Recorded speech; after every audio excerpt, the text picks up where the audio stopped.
la doctora Luz Pacheco en Octavo Mandamiento. Adelante.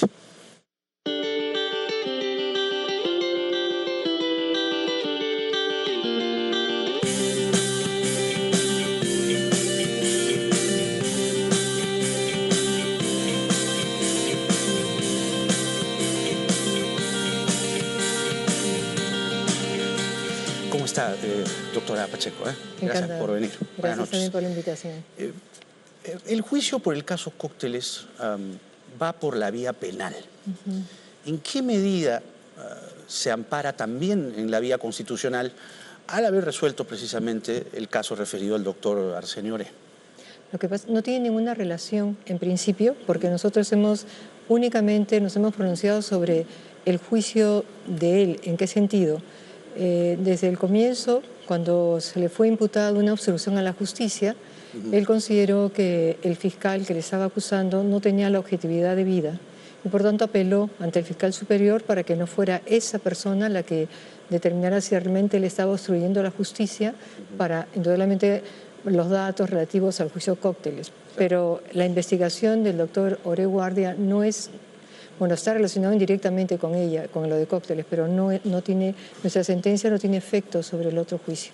Eso es lo que quiero aclarar. Claro. Sino únicamente lo que hemos dicho es, si bien es cierto, era jurisdicción suya poder ver este tema de obstrucción de la justicia, pero hacer él el que decía que estaba siendo afectado, no correspondía que fuera él mismo el que acusara. ¿No? Claro, pero exactamente lo que dice el fallo, que he podido leerlo, señala que se anulan los actos desarrollados por la Fiscalía contra el abogado Arsenio Oré. ¿Eso no es de alguna forma interferir en el trabajo de la Fiscalía?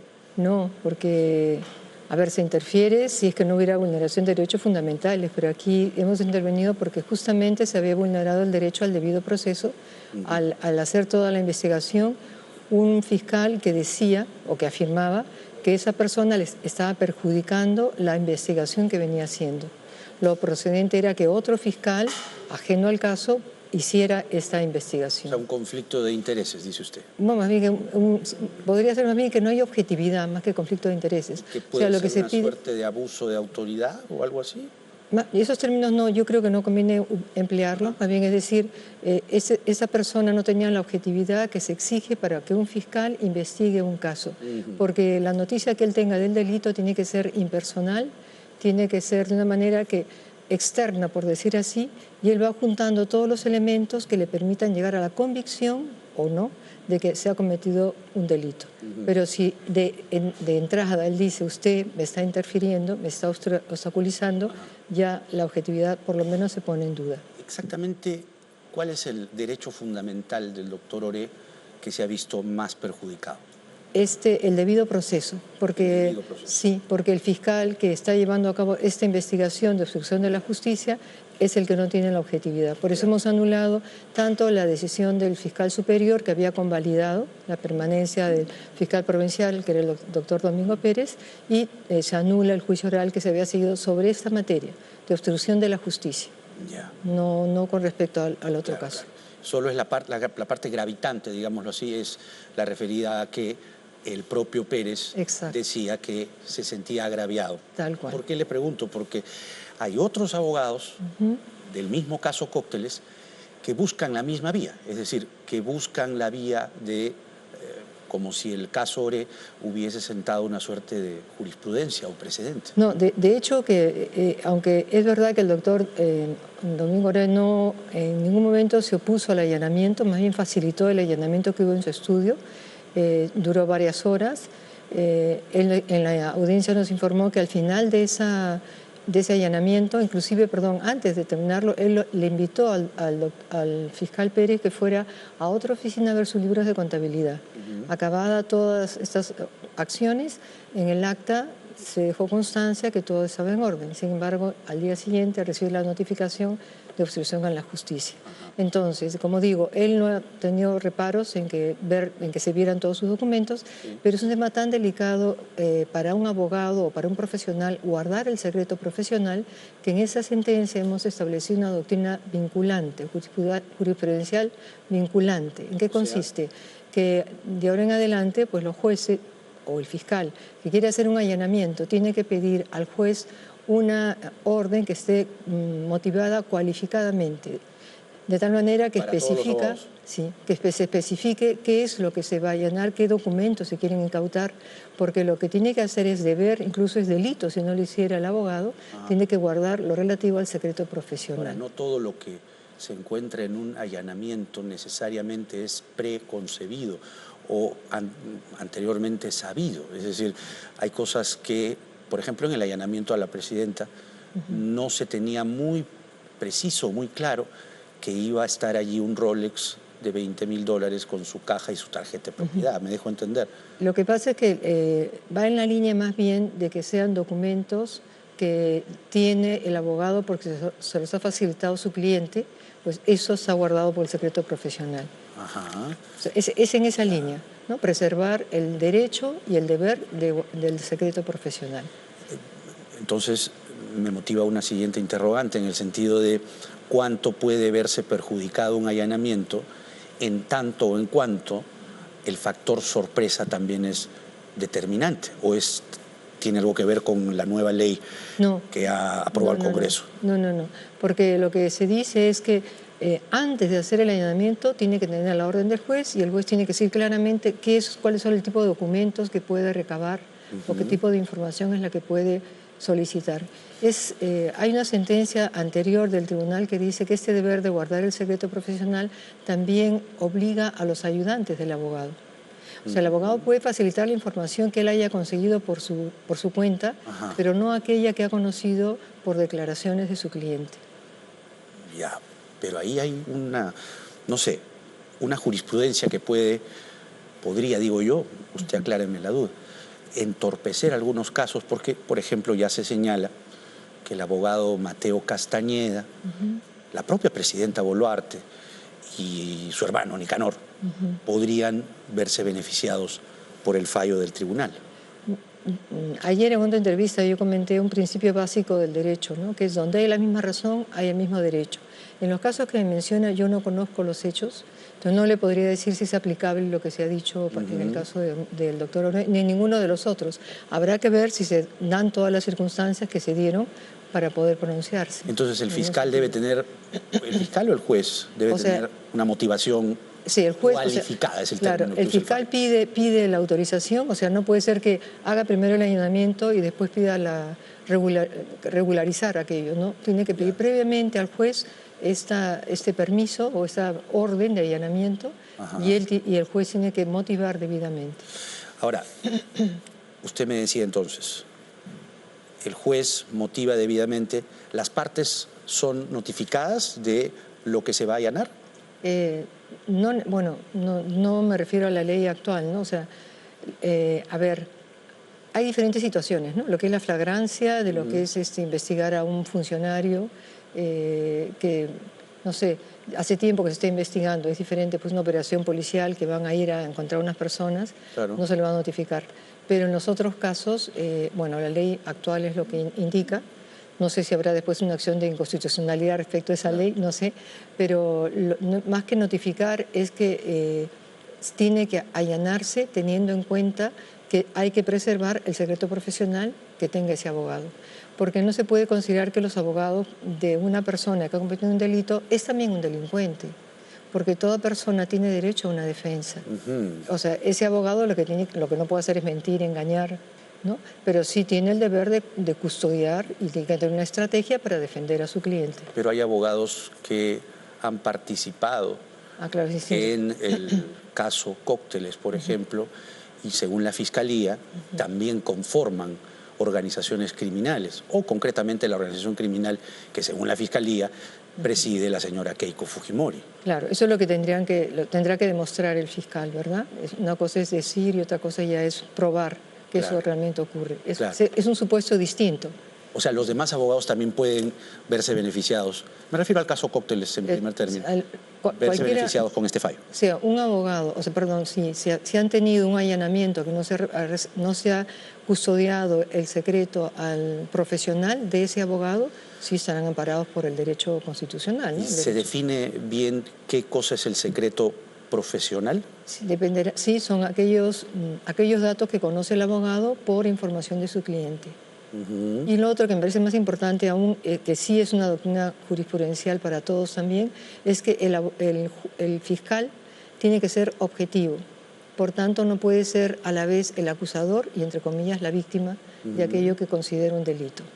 Yeah. Eso sí es aplicable para todos. Ahora, por las últimas cosas que se han visto, sobre todo en los últimos años, ¿no cree usted que se corre el riesgo de que evidencias puedan camuflarse bajo el secreto profesional y entorpecer procesos como este? Bueno, yo creo que eso, con o sin la sentencia, se podría dar. O sea, quiero decir, si un abogado no es una persona honesta, probablemente lo hará.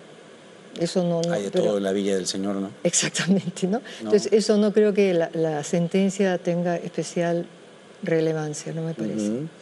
De acuerdo, de acuerdo. Entonces, ¿el caso Cócteles se puede caer? No, eso, no hemos entrado a ese tema. Claro. Pero los mismos abogados del caso Cócteles se pueden acoger, para que quede claro, se pueden acoger a esta demanda. Se pueden acoger, o sea, ellos si han sufrido la misma vulneración al debido Domingo proceso. Pérez también les ha dicho agraviado. Exactamente. Claro, donde hay la misma razón, el mismo derecho. Claro. Por eso le decía antes, claro. ¿no? O sea, si hay otras personas a las que un fiscal les imputa un delito y se considera él el agraviado, pues ahí no hay objetividad. Porque le decía, ¿no? Hay de todo en la Villa del Señor, hay abogados y abogados, ¿no? También. Y hay abogados que también, en el caso Cócteles, son imputados por esconder determinadas evidencias, esconder determinadas pruebas y sobre todo participar también en pitufeos y cosas por el estilo. Entonces, ¿hasta qué extremo se define el secreto profesional en la sentencia?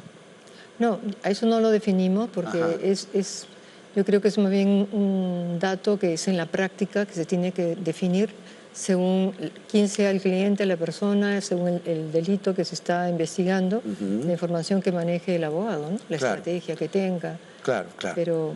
Pero digamos, usted no estaría en condiciones de afirmar que el caso Cócteles se puede paralizar. No tiene nada que ver. O sea, es distinto, ¿no?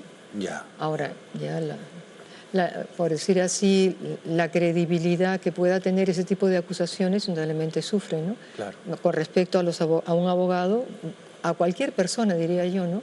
Donde un fiscal se considera, que le están obstruyendo su trabajo, víctima y a la vez acusador. En cualquier caso, yo creo que sí, la sentencia les abre una posibilidad de defenderse ante un indebido proceso. Llevan mucho trabajo últimamente, ¿no? Porque no se ha dado cuenta que como que todo el mundo ahora que tiene algún proceso penal, fiscal, lo quiere anular por la vía del tribunal. Mire, tenemos miles de casos que buscan justamente eso. Lo que pasa es que la opinión pública solo conoce a aquellos que están directamente relacionados con la política. Pero y corrupción. Exactamente, pero vemos...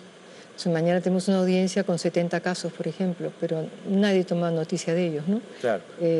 Pero sí, casi todos en la misma línea, ¿no? Que quieren que se reviertan las sentencias considerando que somos una cuarta instancia cuando no lo somos, ¿no? Tenemos un límite en nuestra posibilidad de revisar las sentencias. Pero lo hace hasta la presidenta. Sí, hoy día lo hace mucha gente. Claro. ¿Y cuándo se van a pronunciar sobre el caso de la presidenta? Yo espero que se vea pronto al menos, ¿no? O sea, espero que sí. Me parece que ha habido bastante carga en estos últimos meses, pero se verá. Pero no tienen una agenda, no, digamos, sobre el caso concreto de la presidenta. No está en agenda todavía. Hay otros casos más antiguos que están saliendo. O sea, ¿Tienen algo pendiente con Fujimori, padre? Yo al menos no tengo nada en mi despacho. Ya. Le puedo decir que no tengo ninguno. No sé si habrá a lo mejor algún habeas corpus por ahí. ¿Un habeas corpus? A lo mejor queda por ahí algún habeas corpus antiguo. Claro. Habría que ver. Qué bueno que lo toque porque así también se podrá ver en el Pleno. No sé, no tengo certeza, pero sería bueno averiguar. Usted ha comentado en una entrevista reciente que no es legal o no es acorde con la legislación que precisamente el expresidente Fujimori reciba una pensión. No he dicho eso. Lo que yo dije cuando me estaban preguntando O sea, me hacían una serie de aseveraciones sobre quién podía quién podía acceder a este tipo de pensión. Por los datos que me daban, decía, bueno, yo creo que 2 más 2 son 4. Sí. Pero no he hecho una opinión. No creo que eso llegue al tribunal, pero creo que aquí lo que hay que hacer es ver lo que establecen las normas, ver la situación de la persona y aplicar la consecuencia. En el caso es la ley 26.519, ¿no? Pero se ha procedido a pagarle. Esa es una responsabilidad del Congreso, ¿no? De un administrativo del Congreso, pero es un expresidente. Bueno, pero ahí usted mismo me está diciendo, no hay una ley, se ponen unos requisitos, es obligación yo creo que del Congreso ver si se cumplen o no los requisitos. Sí, hay también un extremo que me gustaría un poco más de detalle, porque lo que se está diciendo en estos días es que el indulto borra la condición de sentenciado. Entonces yo no he estudiado Derecho, pero le consulto a varios abogados, reviso la legislación y no hay una definición lo suficientemente extensa y clara con respecto a que el indulto se diferencia de la amnistía, por ejemplo, en el extremo, porque hasta el abogado del expresidente y el expresidente del TC, el doctor Mesía, sostienen que el indulto borra la condición de sentenciado. No, el abogado de Fujimori, más que Mesía. Ya me parecía. Sí. Bueno, es que, como también decía ayer, ¿no? Los abogados hacemos muchas interpretaciones para un mismo asunto. Son puntos de vista. O sea, un expresidente... Pero eso del indulto, el indulto usted lo ha hecho perfectamente, ¿no? Se diferencia de la amnistía, en que mientras que el primero no borra el delito, el segundo sí. La amnistía quiere decir no ha cometido, o sea, se borran todos los antecedentes. Es como si no hubiera cometido el delito. Acá no. Acá sigue siendo, es una persona que ha cometido un delito, simplemente el tiempo que le quedaba de cárcel se le remite, por decir así, ya no tiene que cumplirlo. Y para rehabilitarse tendría que pagar además la reparación civil, ¿no? Pero no pierde su condición de condenado. Bueno. De culpable. De culpable no. De culpable. No la pierde, ¿no? Bueno, no, eso ya no me atrevo a decir. La rehabilitación, no me atrevo, tendría que estudiarlo. No, concretamente la ley dice que le corresponde a expresidentes cuya sentencia los haya declarado inocentes. Claro, ese señor fue condenado, ¿no? Por eso. Claro. Entonces no debería recibir la pensión, pues. Ahí eso es lo que digo, tiene que verlo con... Me parece que hay cosas que son para mí, al menos también, como para usted, muy claras, ¿no? Claro. Hay que verlo. ¿No le pasa que viendo las noticias que transcurren, sobre todo lo que tiene que ver con jurisprudencia, con la propia Constitución, con el Código Penal y demás, se están como avasallando? Es decir, este ejemplo, el de Fujimori, a mí me queda clarísimo que el artículo 2 de la ley 26.519 señala que, o mejor dicho, contraviene con el derecho a una pensión. Pero pasa con otras cosas también, como si la institucionalidad o las leyes se estuviesen usando para beneficio propio o de terceros. Claro, ¿no le parece? Eso hace mucho daño, ¿no? Eso deslegitima a las instituciones, que es lo que no debe ocurrir, ¿no? Claro. Pero hay que descubrir en cada caso y poner remedio. Por ejemplo, nosotros ya hace unos meses nos dimos cuenta que, por ejemplo, es un tema distinto. La ONP, que es la Oficina de Previsión, ¿no? Sí. Nacional de Previsión, que da las pensiones, estaba suspendiendo las pensiones cuando hacía una revisión posterior. Y nos llegaban pedidos, demandas, después de 15 años, por ejemplo, claro, que se habían suspendido la pensión, porque decían que los documentos no daban certeza.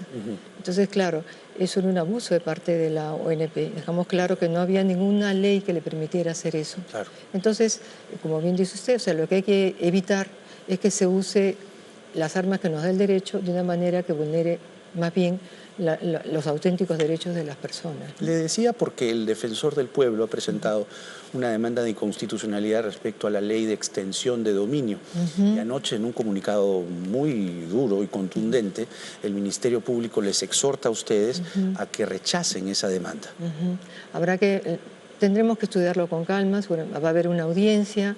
Tiene que haber un tiempo para que se admite la demanda, se ve si realmente no le falta nada y después tiene que contestar la otra parte y indudablemente tendremos en cuenta todos los factores. Claro. Sí, son temas difíciles. Porque justamente lo que ocurrió es que el defensor ha presentado esta demanda ante ustedes, no sé cuándo la verán, creo que no lo tienen todavía muy claro, pero No ha sido admitida todavía. no ha sido admitida. Todavía no, o sea, claro, a veces Ese es un trámite que también es definitivo, es decir... Claro, o sea, se puede admitir, o sea, no se admite, ¿por qué? Porque le falta ese requisito, el otro, y se le da un plazo para que se pueda registrar o adjuntar aquel documento que le falta, ¿no? Claro. O puntualizar mejor su argumentación, lo que fuera. Porque tienen que ver también si va acorde con la ley o no, o tomarán en cuenta el pronunciamiento del Ministerio Público. Bueno, eso más bien se tendrá en cuenta a la hora de evaluar, ¿no? El conjunto, ¿no? En el debate, porque no son parte, ¿no? Claro. Pero indudablemente si están diciendo saca un comunicado, ¿cómo no lo vamos a tomar en cuenta? ¿No? Toman en cuenta entonces todo. eso. Se toma en cuenta todo. Sí ha tenido conocimiento del pronunciamiento, ¿no? Sí, pero no lo he leído, ya. me mentiría. Lo que concretamente Está preparando, la audiencia de mañana, con los 70 casos. Claro, no he podido leer eso. Lo que le exhortan a ustedes es a que declaren infundada dicha demanda. Eso es lo que concretamente, ¿no? Porque dice que perjudica una serie de casos, ¿no? Porque, por ejemplo, es curioso, el señor defensor ha sido... Acá podría ser algo parecido a lo de José Domingo Pérez, ¿eh? Sí, porque el defensor ha sido defensor de Vladimir Cerrón, actualmente prófugo de la justicia. Y la Fiscalía, 2 días antes de que presente este documento ante el TC, la Fiscalía iba a allanar unos bienes que tienen que ver con Cerrón. Están vinculados a Cerrón. Y lo que presenta el defensor conecta directamente con lo que Cerrón desearía, que no le allanen, pues. Entonces ahí hay una sutileza que podría utilizarse también tan igual como se usó para el caso de Pérez Lloré, ¿no? Ahora, creo que, no sé si estoy mal informada, pero creo que la acción de inconstitucionalidad es sobre la prescripción, la extinción de dominio, ¿no? Más que con el allanamiento. Entonces, ahora sí... No, que eran bienes que no estaban pues debidamente sustentados, ¿no? Eso. Claro. Bueno, como en todo, en derecho... Parece mentira, pero si uno no estudia a fondo todas las aristas, puede llegar a una conclusión equivocada. Entonces, habrá que ver. Bien. Luz Pacheco es vicepresidenta del Tribunal Constitucional y ha estado con nosotros esta noche. Muchas gracias. Encantada. Tenemos el mensaje de nuestro auspiciador.